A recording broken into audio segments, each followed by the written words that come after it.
ውል ምንድነው? ውል እንዴት ማድረግ ይቻላል? ውል ለማድረግ ምን ማሟላት አለብን? በዛሬው ፕሮግራሜ ይህንን በስፋት የምናይ ይሆናል። ሰላም ሰላም ክቡራትና ክቡራን ተከታታዮቼ፣ በመግቢያ እንዳልኳችሁ በዚህ ፕሮግራም በሀገራችን የፍትሐብሔር ሕግ መሰረት በጠቅላላው የውል ምንነት፣ እንዴት ውል እንደሚፈጸም፣ ውል ለመፈጸም የሚያስችሉ መሟላት ያለባቸው ተግባራቶች ምንድናቸው የሚለውን በዝርዝር እነግራችኋለሁ። እቃ ለመግዛት፣ አገልግሎት ለማግኘት ወይም ስራ ተቀጥሮ ለመስራትና የመሳሰሉ ማህበራዊ ተግባራቶችን ለመፈጸም ውል መዋዋል የግድ የሚልበት ጊዜና ስርዓት ላይ ያለ ነው። እነዚህን ተግባራት ለመፈጸም ደግሞ ከሌሎች ሰዎች ጋር ውል ወይም ስምምነት ይፈጸማል ብዙውን ጊዜ።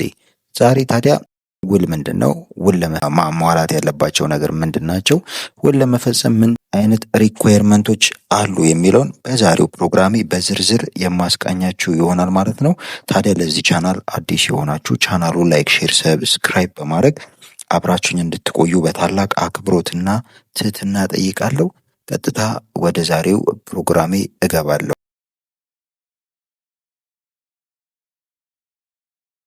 ከምንም በፊት ውል ምንድን ነው የሚለውን ትርጉም ማየት እጅግ ጠቃሚ ነው ማለት ነው። ስለዚህ ውል ምንድን ነው የሚለውን ጥያቄ ስናነሳ ውል ማለት በእውቁ የሕግ መዝገበ ቃላት ብላክ ሎው ዲክሽነሪ መሰረት ውል ማለት በሁለት ወይም ከዚያ በላይ በሆኑ ሰዎች በመካከላቸው አንድን ድርጊት ለማድረግ ወይም ላለማድረግ በመስማማት ግዴታ የሚፈጥሩበት ሁኔታ ነው በማለት ትርጉም ይሰጠዋል። በመሰረታዊ የውል ሕጎች መጽሐፋቸው በስፋት የምናውቃቸው ፕሮፌሰር ጥላሁን ተሾመ ደግሞ የኢትዮጵያን የውል ሕግ መሰረት ሀሳቦች በሚለው መጽሐፋቸው ውስጥ ውል አንድን ግዴታ ወይም ከዚሁ ግዴታ ጋር የተያዙ ሌሎች በርከት ያሉ ግዴታዎች የሚያቋቁም ተግባርን የሚያመለክት አነጋገር ነው በማለት ትርጉም ይሰጡታል። በዚህ ግዴታ ባለገንዘብ የሆነው ወገን አንድ ነገር እንዲፈጽምለት የመጠየቅ መብት የሚኖረው ሲሆን፣ ባለዕዳው ደግሞ አንድ ነገር የመፈጸም ግዴታ ይጠበቅበታል በማለት አብራርተው በመጽሐፋቸው ይገልጻሉ። እንዲሁም በፍትሐብሔር ሕጋችን መጽሐፍ 5 ስለ ግዴታዎች በሚደነገገው የሕግ ክፍል ውስጥ አንቀጽ 1675 ላይ ውል ማለት ንብረታቸውን በሚመለከት ግዴታዎች ለማቋቋም ወይም ለመለወጥ ወይም ለማስቀረጥ ባላቸው ተወዳዳሪ ግንኙነት በሁለት ወይም በብዙዎች ሰዎች መካከል የሚደረግ ስምምነት ነው በማለት የፍትሐብሔር ሕጉ ይተረጉሟል። በሕጋችንም ሆነ በዘርፉ ምሁራን ውልን በተመለከተ የተሰጠው ትርጓሜ በመሰረታዊነት ተመሳሳይ አንድምታ ያለው ሆኖ እናገኘዋለን። ውል እንዴት ይመሰረታል? የውል አመሰራረቱ ምን ይመስላል? የሚለውን ለማየት እንሞክር። እንግዲህ ውል ስምምነት ነው ካልን፣ ነገር ግን ውል ስምምነት ቢሆንም ከሌሎቹ ስምምነቶች የሚለየው ከአፈጻጸሙ በስተጀርባ የሕግ ድጋፍ ያለው ስምምነት በመሆኑ ላይ ነው።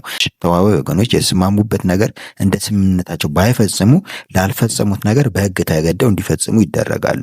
ይህም የሚያሳየው ውል በተስማሚዎቹ አካላት መካከል እንደ ሕግ ሆኖ የሚያገለግል መሆኑን ነው ማለት ነው። ስለዚህ ውል በተዋዋዮቹ ላይ ሕግ ነው ብለን ልንይዝ ይገባል ማለት ነው። ውል በተዋዋይ ወገኖች መካከል ሕጋዊ ውጤት እንዲኖረው አስቀድሞ የውል አመሰራረቱ ሕጋዊ መስፈርቱን ማሟላት አለበት ማለት ነው። ሕጋዊ መስፈርቶቹ ምንድን ናቸው የሚለው በፍትሐብሔር ሕጋችን ስለ ውል አመሰራረት በሚደነግገው ክፍል አንቀጽ 1678 ላይ በግልጽ እንደተቀመጠው የሚጸና ውል መሟላት ያለባቸው ሁኔታዎች ተዘርዝሯል። እነሱም ችሎታ፣ ፍቃድ፣ ዓላማና ፎርም በመባል ይታወቃሉ። እነኚህ 4 ነገሮች መሰረታዊና የማይናወጡ ነገሮች ናቸው ማለት ነው። ውል ለመፈጸም ችሎታ ስንል ምንድነው?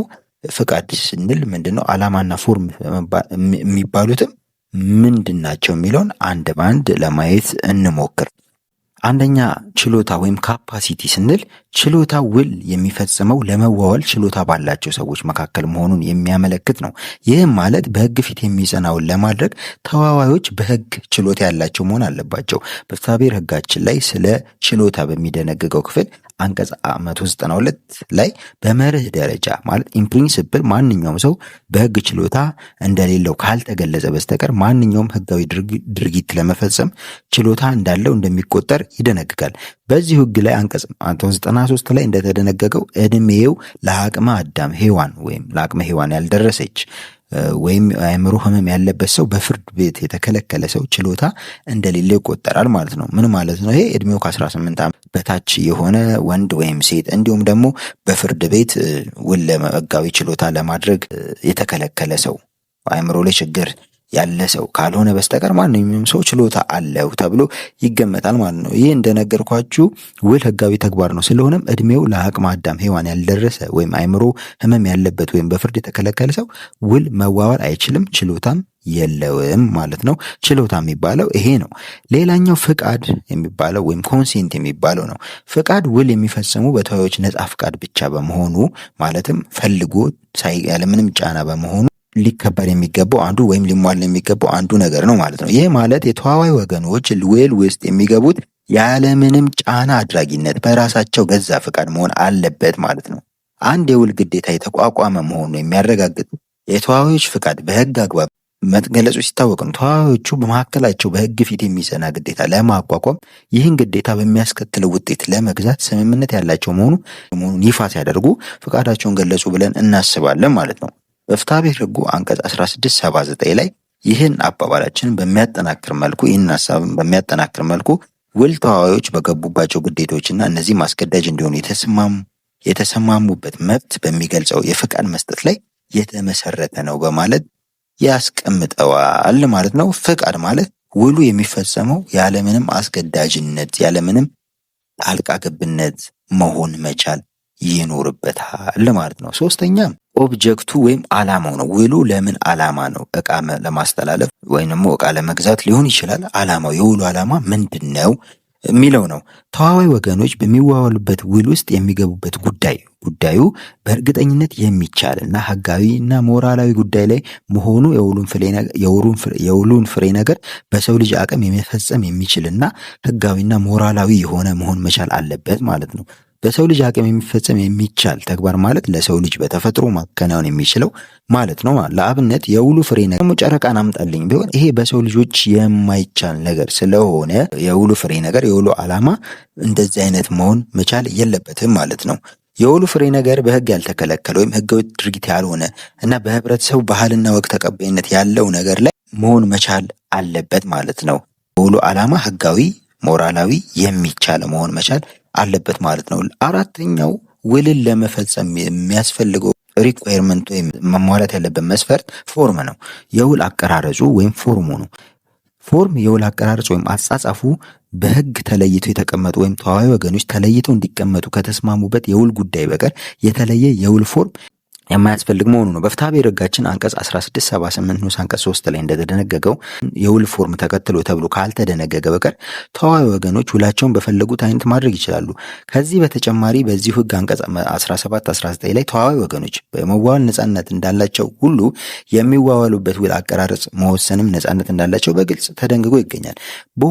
በመሆኑም የተለየ ሁኔታ በህጉ ውል በዚህ መልክ ይቀመጥ ካልተባለ በስተቀር ተዋዋይ ወገኖች ውላቸውን በፈለጉት ፎርም ማድረግ ይችላሉ።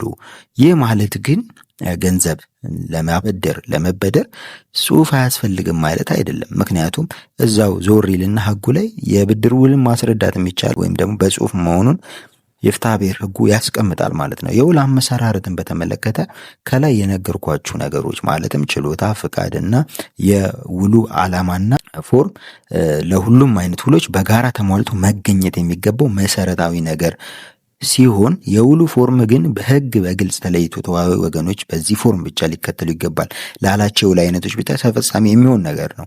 ስለሆነም አንድ ውል ሲመሰረት ተዋዋይ ወገኖች ወይም አንዱ ተዋዋይ ችሎታ የሌለው እንደሆነ ተዋዋይ ወገኖች ወይም አንዱ ተዋዋይ ፍቃዱን በነጻነት ያልሰጠ ከሆነ ወይም የውሉ ፍሬ ነገር የማይቻል ህገወጥ ወይም ኢሞራላዊ ከሆነ እንዲሁም ውሉ በግልጽ በህግ የተለየ ፎርም እንዲደረግ የሚያስገድድ ሆኖ ሳለ ተዋዋዮቹ ይህንን ፎርም ካልተከተሉ ውሉ ሙሉ በሙሉ ፈራሽ ይሆናል ማለት ነው። ይህም ማለት ውሉ እንዳልተፈጸመ ይቆጠራል ማለት ነው። ለዛሬ ያስኩላችሁ ፕሮግራም ይህንን ይመስላል። በቀጣይ ሌላ መሰረታዊ የህግ ፕሮግራም እስከምንገናኝ መልካም ጊዜ፣ ቸርን ሰንብት።